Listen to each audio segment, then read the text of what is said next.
taking this course, so thank you for preparing it. So I don't regret it. Okay. Now you have a partner there that's in the course as well, don't you? You mean a partner? Another person at the company? Yeah. Okay. Like actually even two of them. Oh, cool. Yeah. Would you like to go through each of these, or how would you best like to use the time?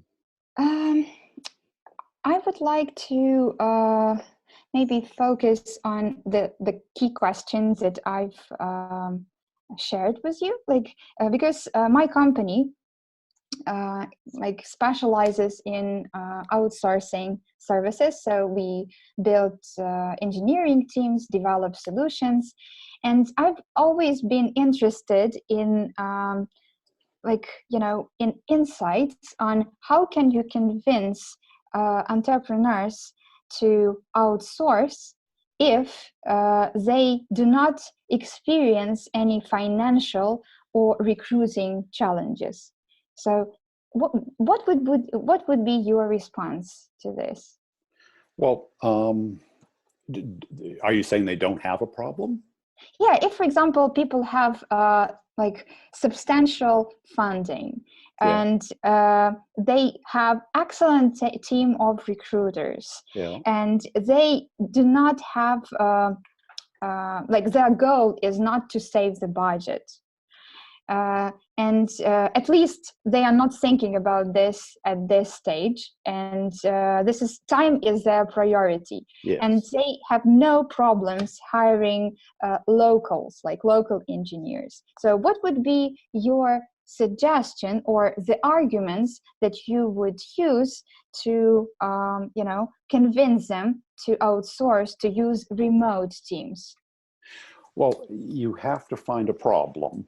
And if the problem, I would not lead with cost, because it's not their money. So they don't care about cost. Depending on who you're talking to. If you're talking to somebody, what problem are you solving for them?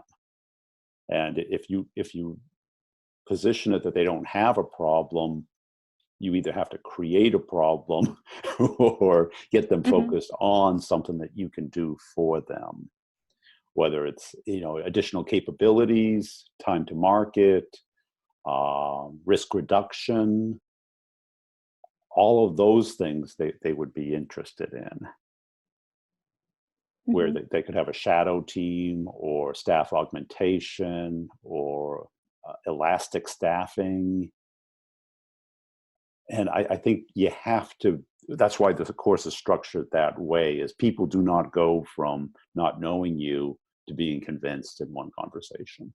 You have to create some curiosity that turns into interest, that builds into action.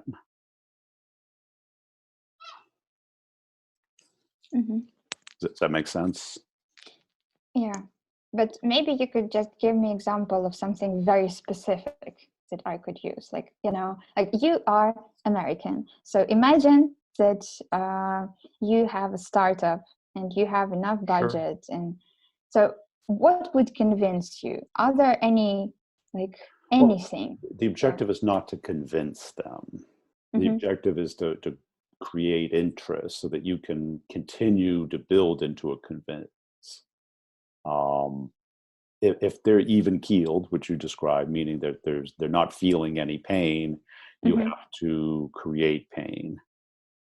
So, for example, what kind of pain, as an example? Well, I've got to imagine these people are concerned about deadlines, capabilities, new requirements, those type of things that they'll be concerned about. Okay, let's say you get have you ever thought about what would happen if a new requirement came in and you'd have to take people off of the current release and put them on the new release? Or how about if you could overnight, increase your staff with experts in these areas? Have you ever thought of, having some A players, on beck and call without having to hire them and go through the interview process, the onboarding, and the long-term commitment. Mm-hmm. So I think you have to get them thinking about the things that you can do for them, and by getting them to focus on how they don't have that today and the implications of that on them, how it'll affect them. Mm-hmm.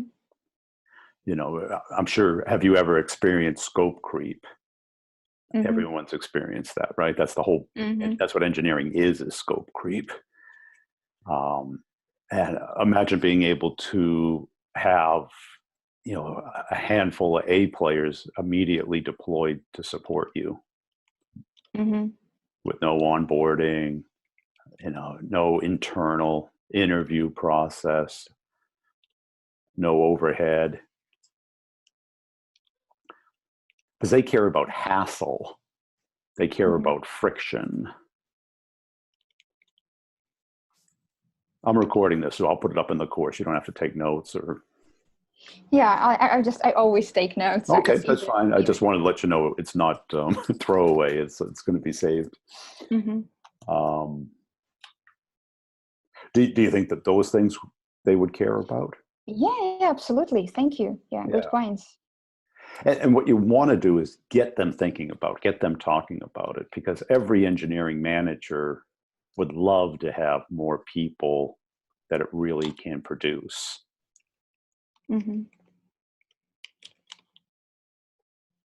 Mm-hmm. You know, I'd get them talking about the capabilities that are really hard to find, the Mm-hmm. uniqueness that you have, examples of what you've done for other people. Mm-hmm. And not have to, you know, babysit these people and coddle them. Mm-hmm.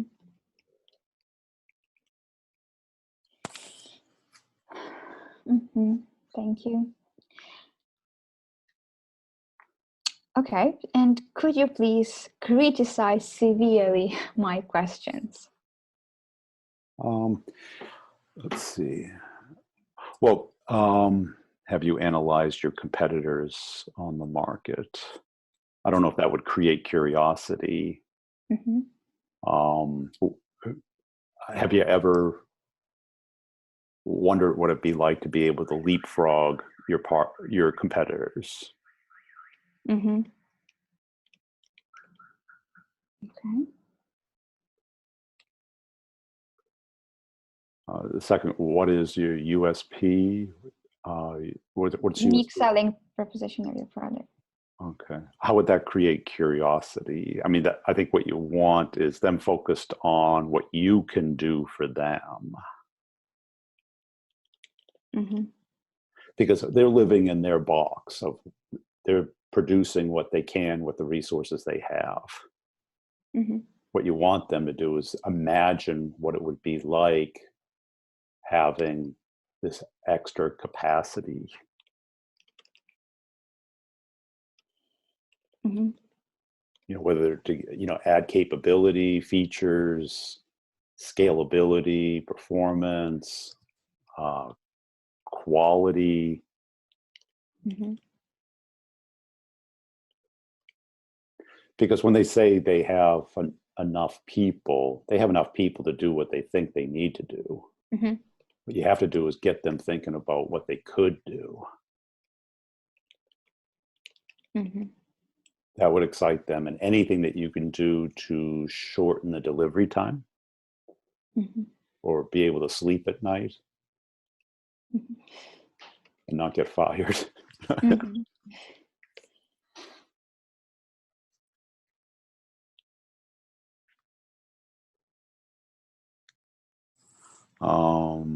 If you don't meet the deadline for delivery, okay, so that's kind of an implication question. Mm-hmm. But it'll create curiosity. That's good. What criteria are you going to use to choose your perfect vendor?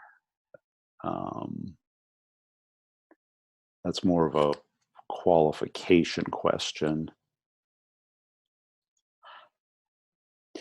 I would say, like, if you had 5 or 10 people, additional people already trained, what would you like to apply them to?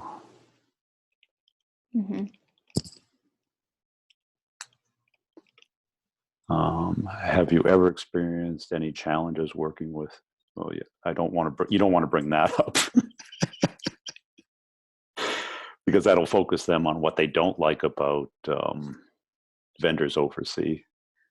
But if, for example, they say that, for example, these people were not certified, like project managers, for example, then I can use this argument as, as a benefit, saying that, we have all our project managers are certified, for example, right? Or if they tell me that, like, our vendor had junior engineers that they were selling as senior people. And then I can also present CVs of people and show certifications and other, like, things that characterize these people as experts. Or am I just, do you think it's a wrong approach? Well, it would be like me asking you, have you ever found an online course a waste of time? That would get you focused on why not to take an online course, as opposed to, I think you can pre-frame the objection as, like, unlike other contracts software organizations, we focus on certification and having, validation of capability instead of just hourly billing. Yeah. So the idea is just to focus on positive things, right? Not to bring up any negative ones. Well, that's going to focus them on the issues with outsourcing instead of the solution, the benefits of outsourcing. The same is true. Why would just change a vendor? I think you want them focused on the possibility, not the administration of it. Okay.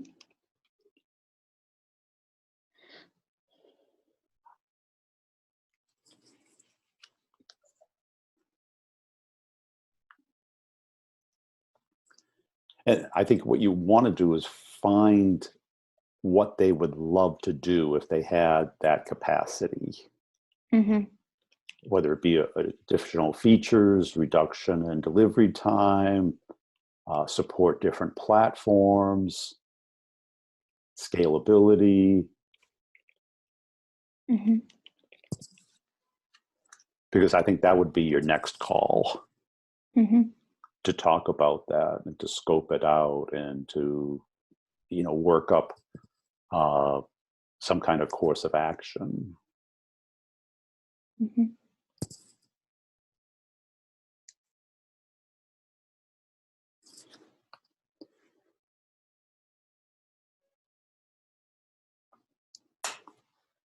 Is that the typical next step if they are interested? What do you mean? Let's say the call. Which one? Which next step? Well, when you start talking about urgency. Yes, because usually, for example, they do not have, or sometimes they do not have clear technical requirements for the project, and they need some time to create those. And usually, this is actually the time when many of the projects get postponed for like several months even. And like, it's nice if we have someone available, like if any of our architects is available to help the client with the requirements. Otherwise, people may like work on them for like a very long time. Okay.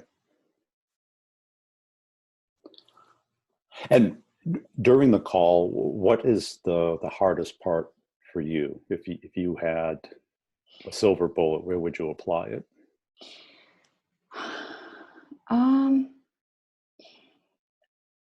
I don't think that I have actually any specific problems, because if people have interest and if they have clear requirements, usually these deals are closed. Yeah. So I do not experience problems of losing momentum, for example, or even with the cost. Earlier I had a problem. I think like several years ago, I had a problem selling at higher rates, but I no longer have this issue, because like people don't really care about money if they see the value of things. Yeah. And since I've learned how to present value, so I no longer have issues with selling at higher rates. So that is why probably I wish I had more clients of bigger scale. Yeah. That's probably the thing that I would like to improve. Because usually these are companies with, let's say, like up to 100 employees, so 50 employees, 80, and I wish there were more clients, like bigger clients. But I don't think that this is like a sales issue. This is more like an issue of many factors, because like the company profile matters, like, and many other aspects influence this. Okay. And what prompted you to take the course? Sorry? What prompted you to take the course? Because I read several books on asking the right questions, and I believe that this is one of the most important aspects in sales, and there are no limits for self-perfection. And like I always take the opportunity of learning more from the people who have more experience in this area, and I believe you have like a lot of experience in this. And I'm just trying to use any opportunity to learn. Okay. And do you do a lot of cold prospecting where people don't know you? Yeah, I mean, what I do, I reach out to like CEOs of the companies, but I do not spam them with messages. Usually I craft my messages and make them very personal to like make sure that something I'm writing about is relevant to to the needs of this company. So and yeah, that's what I do. So, but I would say I focus on, like currently, I focus more on inbound leads, okay. But I do cold prospecting as well, if we have something to offer, because it all depends on let's say the direction the company wants to take. So if we have something to offer, if we have, for example, some interesting product, and I know that there could be an opportunity for us to offer similar solution to some competitors, then I do cold calling, or like I would say not cold calling, but cold prospecting. Yeah. Okay. And what else can I help you with? Maybe objection prevention. Okay. So I really like this part in the course. So. Good. And what objections do you typically hear? The objections are that your engineers are located far away. I do not see them. I have a feeling that, I do not control the process. What else? Also about, like, they can worry about language issues, communication issues. Okay. So you're going to hear that. So I would prevent that by, because in today's world, everyone is kind of remote in a sense. A lot of people, work from home, are geographically dispersed. To get the best people, the likelihood that they live in that town or will suffer the commute to come into the office. Do all your engineers speak English? Is that Yeah, they're all fluent. Like, I mean, almost fluent. Okay. And do you do screen sharing, I assume? Yeah, of course. Okay. Yeah, so I would bring that up before if you're getting that hesitant feeling, that they're all fluent in English, that we do a lot of screen sharing, that it's not much different than being, 2 hours away and working from home. Mm-hmm. Equated to remote working. Mm-hmm. Yeah, and also I liked the question. I don't remember what part it was in. Was it in curiosity or in interest? If you had a magic wand, this one. So Yeah. how would you, like, what was it in the curiosity part? Or Yeah, I think so. You can use it in pretty much any yeah. part. Yeah. Maybe you can give me an example of some more questions like this. So, Well, I would say, if you had a magic wand and could create a staff of ideal people, what would it look like to you? but don't you think that it sounds a bit artificial? I think you have to have rapport first. You can't lead with it. Mm-hmm. But like once you're talking and stuff, and especially with cold outreach, you can, I know you're not interested right now, but I'd like to understand what the market's looking for. So we're building up the capacity for what people care about. What's more important to you, AWS or Azure today? Mm-hmm. Something like that. And they'll probably say, AWS, Azure's nowhere. And then you go, oh, cool. I mean, if you had a magic wand and you could just create the ideal staff, what would you apply them on? Mm-hmm. Would it be mobile apps? Would it be scalability to the cloud? Would it be DevOps? It gets them talking. Mm-hmm. And then you can kind of, prevent the objection. It's like, unlike, most outsourcing, we're 100% English literate, screen sharing. And most of our clients say, this is no different than my engineers, living one city away. Mm-hmm.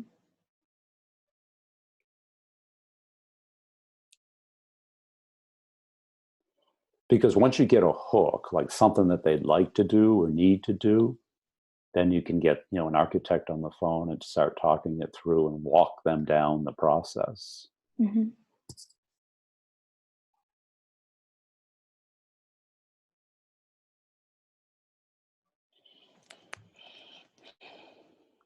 Especially in your space, I mean, you can see what they're hiring for. You can see their architecture or their stack via LinkedIn.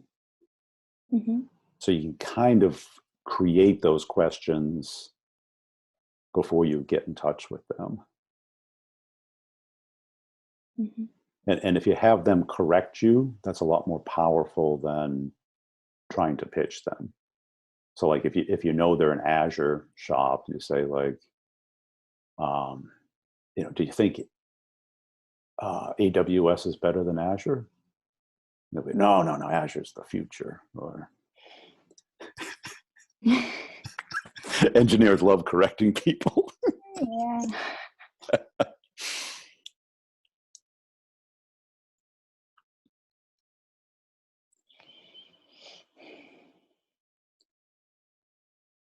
What other objections do you run into? I think there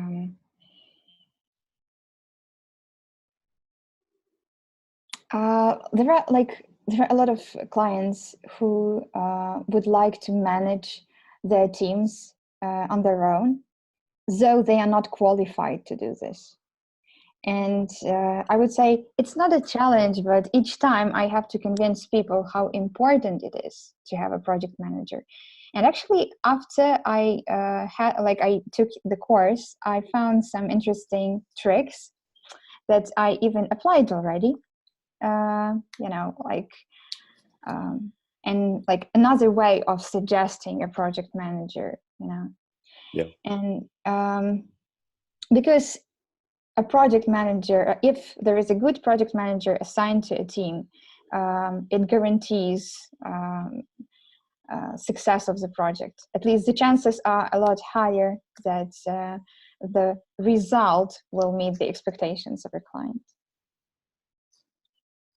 So yeah, I would say this is the most challenging part so far, because some of they want to save money on this and they say, oh no, I have a product manager and he will manage your team.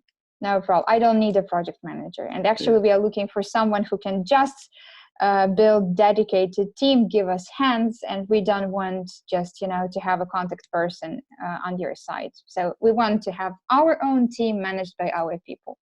Yeah. I hear that a lot. I've got several people in different courses that have that issue. I'd say what's great about us is we give you a single point of contact that owns the success for you.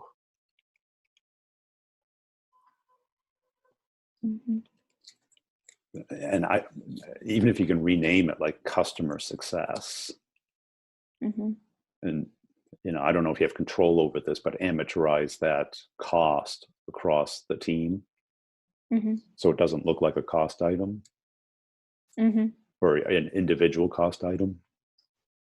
So you mean just not to mention that this is a separate like person assigned to a team, right? Just to have like as if they are getting it for free. Is that the suggestion? Yes. So like, you know, the challenge with this is that project managers are pretty expensive. And it's quite challenging to add their rates to the existing salaries of engineers.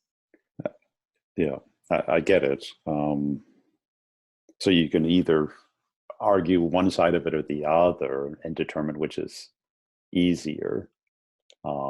You want it because it'll just turn into scope creep and miscommunication if you don't have it.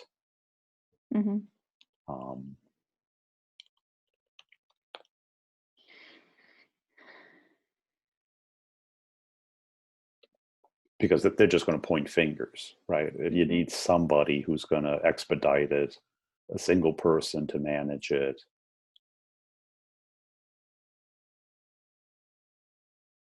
You know, especially if you require it. If you require it, then I gotta believe it would be easier to divide that cost among the people instead of trying to, because everyone's going to cross that off because it looks like no value or just overhead.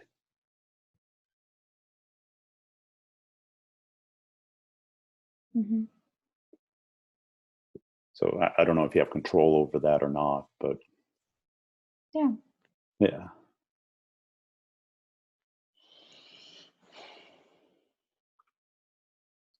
Okay.